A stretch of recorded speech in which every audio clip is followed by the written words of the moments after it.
Este es el trabajo de un fracasado que no estudia llamado Chef Tony. Este flojo nomás se la pasa en el celular actuando como todo un idiota mandando a trabajar cuando trabajo él no tiene. En fin, vamos a ver por qué no evoluciona este chango. Chef Tony, no te ardas. Hola mantenidos como yo, hoy les enseñaré mi trabajo de mierda que tanto me gusta. Esta es la sala de ardición, aquí me voy a arderme y a lloriquear cuando defienden a mi macho domador Goku Random.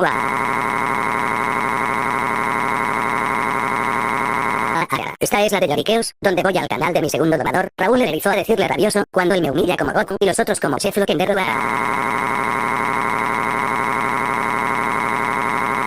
Por último, este es el zoológico, donde están todos mis novios, como critica YouTube, Thomas No Horror, etc. Y donde mando a Don Nadie es que me humillan a trabajar como todo el monito que soy. Uy, ya me harto y mejor me voy a la sala de ardición, y ustedes no se busquen trabajo.